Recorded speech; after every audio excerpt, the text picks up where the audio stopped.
Good morning student, let us now study Newton second law. ठीक है, तो Newton first law में हमने बहुत सारी चीज़ें देख ली थी।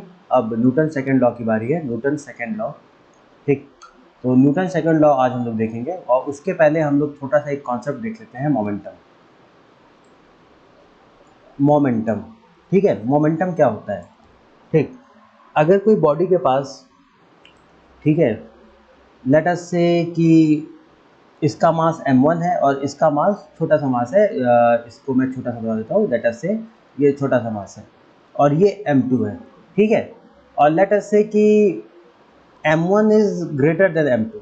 पहला चीज m1 is greater than m2। Second हम कहते हैं, लेट अस से, ठीक, ये हाँ, सेकेंड हम कहते हैं कि जो m1 है वो मान लो कि v1 वेलोसिटी से चल रहा था और m2 जो है, m2 मान लो v2 वेलोसिटी से चल रहा था, such that v2 is greater than v1। ठीक है, तो आप किसको रोकना पसंद करोगे? समझ लो आपको मैं कहूं कि रोकना है, ठीक है, ऑब्जेक्ट को रोकना है, तो आप किसको रोकना पसंद करोगे? That is very tough. ये बहुत टफ है, ये सवाल का जवाब देना बहुत टफ है, क्योंकि इसका मास ज़्यादा है तो इसकी वेलोसिटी कम है, इसका मास कम है तो इसकी वेलोसिटी ज़्यादा है। ठीक है, तो अगर मैं आपसे पूछ लूँ कि किसको रोकना आप पसंद करोगे या जल्दी से आपसे रुक जाएगा, तो आपके लिए बहुत टफ है। ठीक, आप एक चीज़ तो समझ गए हो कि मास और वेलोसिटी का कोई कोरिलेशन है। ठीक है, मास और वेलोसिटी का कोई कोरिलेशन है।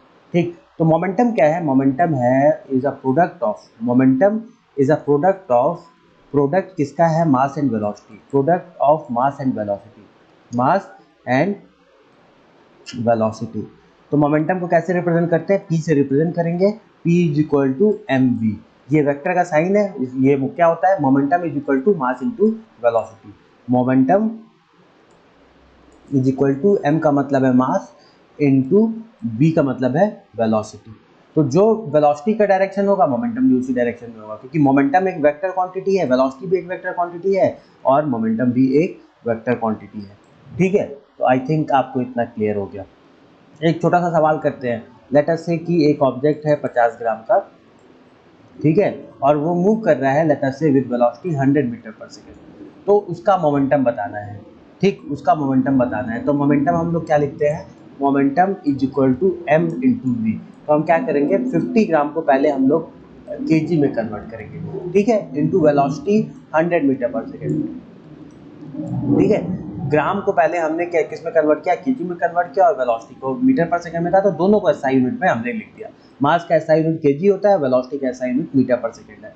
तो ये तो मीटर पर सेकंड में था तो मीटर पर सेकंड में अपना आ गया, लेकिन ये ग्राम में था तो ग्राम को पहले हमने मीटर पर सेकंड में किलोग्राम में बदला। ठीक है, तो इसका जवाब तुम्हारा आ जाएगा, ये इससे कट जाएगा, ये इससे कट जाएगा, तो 5 केजी मीटर पर सेकंड। ठीक है, 5 केजी मीटर पर सेकंड। तो यूनिट ऑफ मोमेंटम अगर कोई पूछता है कि what is the unit of momentum, unit of momentum is, momentum is equal to kg metre per second. ठीक है, that is a SI unit of momentum. SI unit भी लिख लो कि एसआई यूनिट भी है, that is a SI unit of momentum. Okay, तो अब क्या है? न्यूटन सेकंड लॉ देखते हैं। सेकंड लॉ क्या है? Newton second law, second law कहता है force is directly proportional to rate of change of momentum. Force is the rate of change of momentum, change of momentum.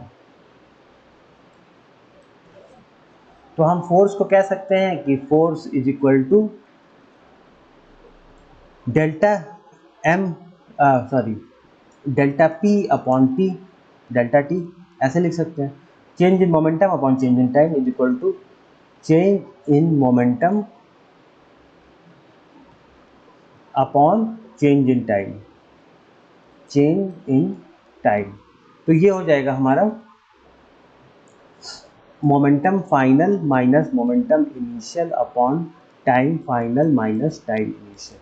तो ये हो जाएगा change in momentum upon change in time, momentum final minus momentum initial upon time final minus time initial. तो m v final minus m v initial upon t final minus t initial, ऐसे लिख सकते हैं। इसको हम लोग लिख सकते हैं फिर m, यहाँ से अगर हम इस क्वांटिटी में से अगर m कॉमन ले लेते हैं तो m v final minus v initial upon t final minus t initial, ऐसे लिखा जाएगा। अगेन ये क्या बन जाएगा, mass into what is this quantity. अगर इस क्वांटिटी की हम चर्चा करें तो ये क्वांटिटी क्या है, ये क्वांटिटी आपको क्या दिख रहा है, ठीक है। तो आप कहीं जानते हो एक्सेलरेशन क्या होता है, acceleration is equal to v final minus v initial upon t final minus t initial, यानी v minus u upon t, यही तो एक्सेलरेशन होता है। तो mass into acceleration, force is equal to mass into acceleration. Again कोई पूछे कि force एक वेक्टर क्वांटिटी है या स्केलर क्वांटिटी है, तो क्या लिखेंगे, force is equal to mass into acceleration. Since acceleration is a vector quantity, acceleration एक वेक्टर क्वांटिटी है, तो हम फोर्स के बारे में क्या कह सकते हैं, तो what can we say about the force, तो हम फोर्स के बारे में कह सकते हैं कि force is also a vector quantity, force भी एक वेक्टर क्वांटिटी है। Since acceleration is a vector quantity, तो हम फोर्स के बारे में भी कह सकते हैं force is also a vector quantity. Okay, तो यहाँ तक आई थिंक आपको समझ में आया होगा, ठीक है। अब एसआई यूनिट ऑफ फोर्स देखते हैं कि फोर्स का एसआई यूनिट क्या है। एसआई यूनिट ऑफ फोर्स, तो force is equal to mass into acceleration, आपको पता है, ठीक। अब एसआई यूनिट ऑफ मास क्या है, केजी, इनटू एक्सेलरेशन का एसआई यूनिट है metre per second square. Okay, तो फोर्स का जो एसआई यूनिट हो जाएगा that is KG metre per second square, but इसको हम लोग क्या लिखते हैं, न्यूटन लिखते हैं, न्यूटन और एन से रिप्रेजेंट करेंगे, ठीक। तो आपको क्या पता लगा कि फोर्स का जो एसआई यूनिट होता है, फोर्स का एसआई यूनिट होगा न्यूटन, और रिप्रेजेंट कैसे करेंगे, न्यूटन, और रिप्रेजेंट कैसे करेंगे, एन से रिप्रेजेंट करेंगे, ठीक है। तो आपका आ जाएगा 1 Newton is equal to 1 kg metre पर second square, that is the SI unit of force, SI unit of force. तो ओके, सेकंड हम लोग देखते हैं कि फोर्स और डाइन यानी CGS unit of force, CGS unit of force, ठीक है। Since we know that 1 Newton is equal to 1 kg into 1 metre पर सेकेंड स्क्वायर। 1 न्यूटन ही तो होता है, एक किलोग्राम को अगर 1 मीटर पर सेकेंड स्क्वायर का तुमने एक्सेलरेशन दे दिया तो that will amount to 1 newton of force, ठीक है। अगर 1 किलोग्राम को 1 मीटर पर सेकेंड स्क्वायर का तुमने एक्सेलरेशन दे दिया तो that will be the 1 newton of force, ठीक। But what is the CGS unit, centigram and second. तो आपको ये जो मीटर पर सेकेंड स्क्वायर है इसको आपको सेंटीमीटर में बदलना पड़ेगा, मीटर को सेंटीमीटर में बदलना पड़ेगा, जो किलोग्राम है इसको आपको ग्राम में बदलना पड़ेगा, और सेकेंड तो सेकेंड ही है। यहाँ पे देखो सेंटीग्राम एंड सेकेंड, ठीक है। तो किलोग्राम को अगर ग्राम में बदलोगे तो 1000 आ जाएगा, 1000 gram into 100 centimetre upon second square, तो ये आ जाएगा 1 2 3 4 5 gram centimetre per second square आ गया।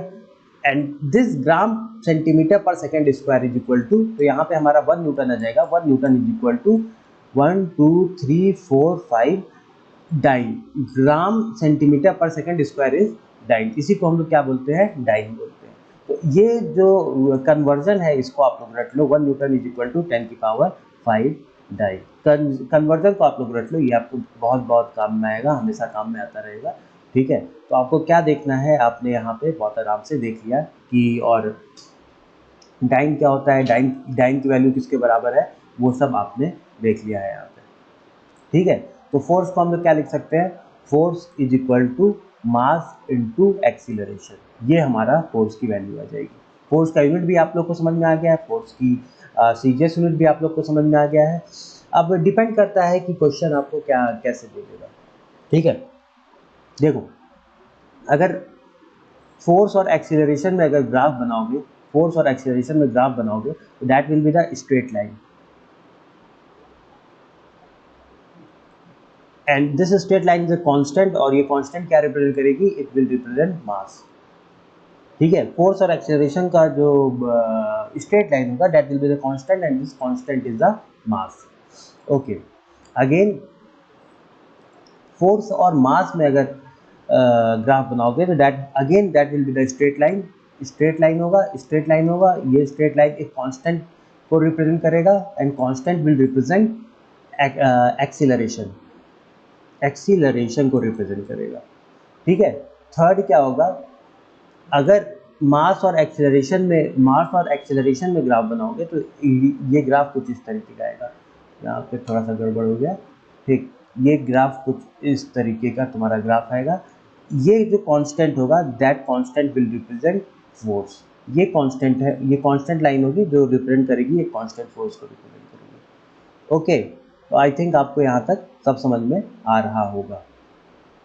ठीक है, तो चलो बिना एग्जाम्पल कुछ लेते हैं, क्योंकि बिना एग्जाम्पल के सब कुछ बहुत अधूरा सा रहता है।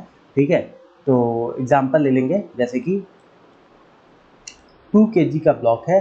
ठीक, and it is moving with acceleration later से हम कह सकते हैं 5 मीटर पर सेकेंड स्क्वायर। तो हमें बताना है कि कितना फोर्स इसके ऊपर लग रहा है, फोर्स यहाँ पे कितना लग रहा है। तो force is equal to mass into acceleration. तुम्हें हर चीज़ को एसआई यूनिट में रखना है, मास को एसआई यूनिट में रखना है 2 kg, एक्सेलरेशन को रखा 5 मीटर पर सेकेंड स्क्वायर, तो the force will be 10 Newton. Okay, again दूसरा सवाल करेंगे।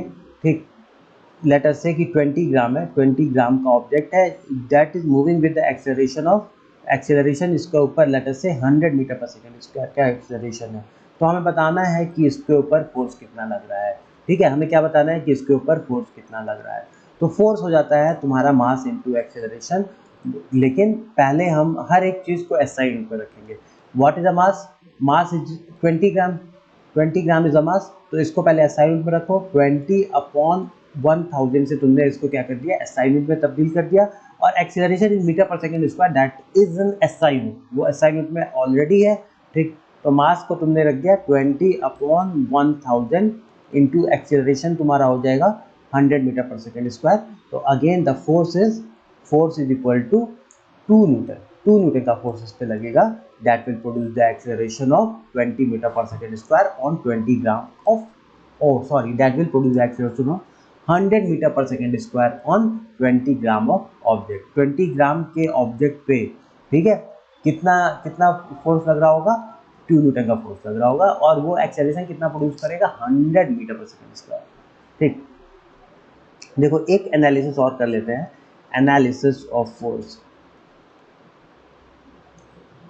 ठीक है, तो फोर्स इज इक्वल टू क्या था? Momentum final minus momentum initial upon time. ठीक, एक चीज तुम देखो कि अगर टाइम बहुत कम है तो फोर्स बहुत ज़्यादा लगेगा। ठीक है, टाइम बहुत कम है, देखो अगर तुम्हें पता है ना कि न्यूमरेटर में अगर कोई चीज़ बहुत कम हो जाए तो वैल्यू बहुत ज़्यादा बढ़ जाती है। ठीक है, ये फोर्स बहुत ज़्यादा लगेगा अगर टाइम बहुत कम है तो।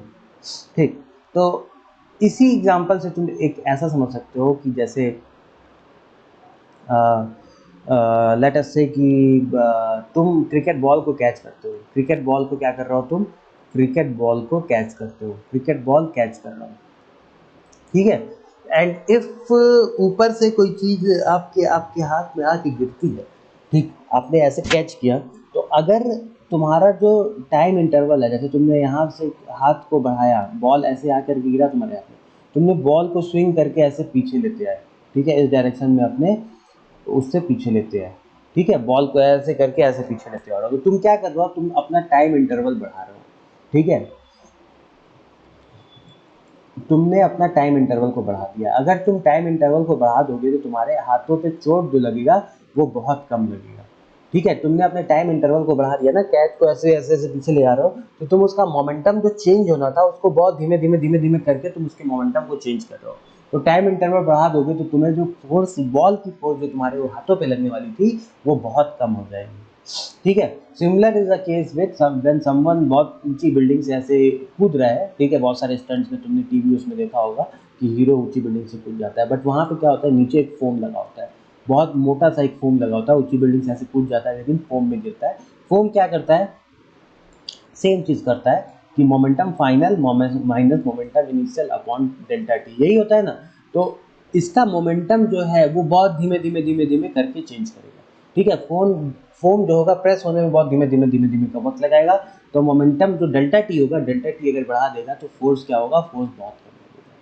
ठीक है, सिमिलर इज द, लेकिन इसके विपरीत, इसके अगर अगेंस्ट अगर कोई ऊंची बिल्डिंग से कूद जाता है, लेट अस से एक मंजिला से ही कूद जाता है, ठीक, तो अगर कोई हार्ड ग्राउंड है तो फोर्स जो होगा, ठीक है, तो मोमेंटम तुम्हारा डेल्टा पी जो होगा, सॉरी डेल्टा पी जो होगा वो तुरंत, डेल्टा टी एकदम बहुत कम है और डेल्टा पी तुरंत ही जीरो हो जाएगा।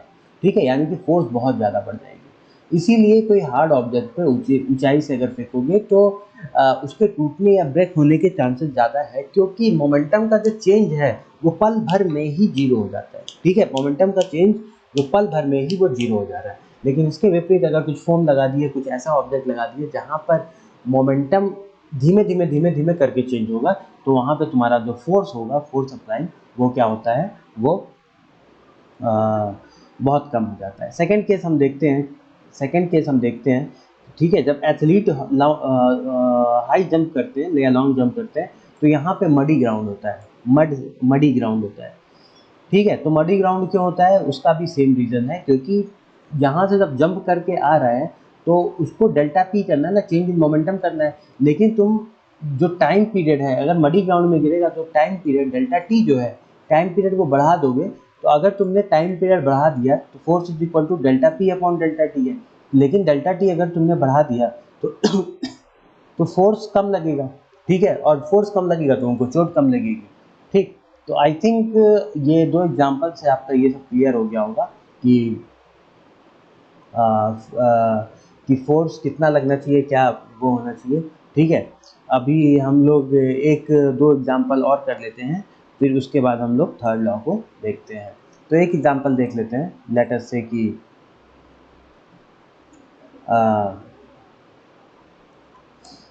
लेट अस से कि कोई ऑब्जेक्ट है, तुम्हारा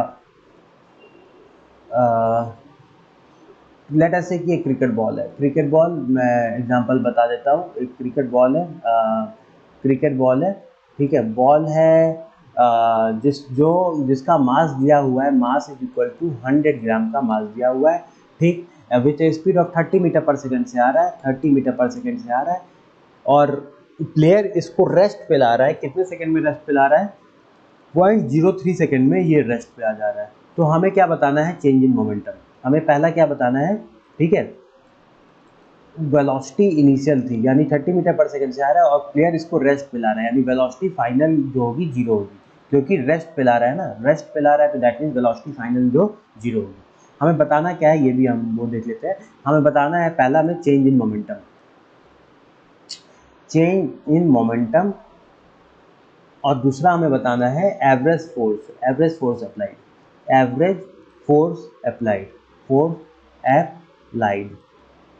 ठीक है, तो चेंज इन मोमेंटम हम लोग पहले बताते हैं। ठीक, तो चेंज इन मोमेंटम पहले तो मोमेंटम इनिशियल निकाल लो, पी इनिशियल, ठीक, is equal to mass into velocity initial.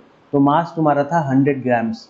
ठीक है, तो 100 ग्राम्स को आपको पहले किलोग्राम में बदलना है, क्योंकि हमें सब कुछ को एसआई यूनिट में रखना है। वेलोसिटी इनिशियल तुम्हारा था 30 मीटर पर सेकंड, ये ऑलरेडी एसआई यूनिट में है, तो हम लोग कुछ नहीं करेंगे यहाँ पे। आप ये लिखना कोई ज़रूरी नहीं है, लेकिन फाइनल जो आंसर होगा उसमें आप लोग को ये लिख लेना। ठीक, तो दैट विल कम, ये 2 से 2 कटा, ये 1 से 1 कटा, यानी कि 3 kg मीटर पर second is the momentum initial. Okay, what is momentum final, momentum final, the ball is brought to rest. ठीक है, velocity final is equal to zero, तो मास आपका 100 अपॉन 1000 kg में आपको बदलना है, velocity final is equal to zero, तो momentum final is equal to zero. तो चेंज इन मोमेंटम, अगर कोई पूछता है कि भाई चेंज इन मोमेंटम क्या हुआ, डेल्टा पी कितना हुआ, चेंज इन मोमेंटम कितना हुआ, तो momentum final minus momentum initial, momentum final है तुम्हारा 30 minus zero is equal to change in momentum is equal to 30 kg metre पर second is the change in momentum, delta p, delta p change in momentum is equal to 30 kg metre पर second. ठीक है, second क्या है, average force applied.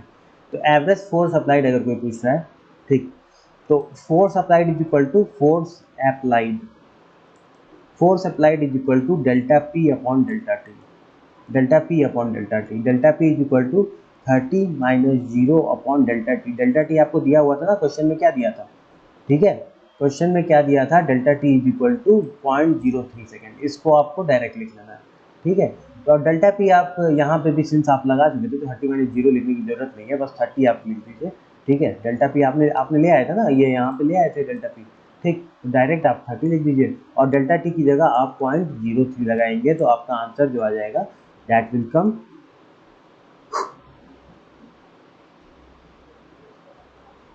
3000 upon that will go 3000 upon 3 Newton, and that is equal to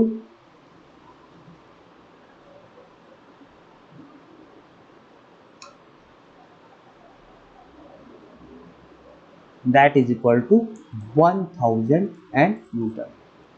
okay, तो यहाँ पे आपका आ जाएगा force applied is equal to 1000 Newton। तो होपफुली मुझे लग रहा है कि आपको इस वीडियो से बहुत बहुत चीज़ें समझ में आई होंगी कि फोर्स और सेकेंड लॉ ऑफ मोशन के बारे में, ठीक है। रेस्ट जो हम लोग अपने क्लासरूम में कर रहे हैं उसको आप लोग आकर के every day you should come and you know कि एक वीडियो और क्लासरूम के वीडियो में बहुत सारा अंतर रहता है। वहाँ पे क्लासरूम में जब आप लोग आते हैं तो वहाँ पे हम लाइव आप लोग के प्रॉब्लम्स को सॉल्व किया करते हैं। यहाँ पर जो पर्पज़ है वो एक ऑनलाइन जनता या आपको अगर क्लासरूम में मिस हो गया है तो एक आपको संक्षेप में सब कुछ बताना, एक ब्रीफली सब कुछ बताना कि क्या कुछ कैसे क्या चल रहा है, ठीक है। तो यहाँ पे बस वही है, ठीक। Thank you very much, thank you for listening, thank you for do come in the classroom. Classroom में आप आते रहिए और चीज़ों को देखते रहिए। Thank you. अब हम लोग नेक्स्ट क्लास में करते हैं न्यूटन्स थर्ड लॉ।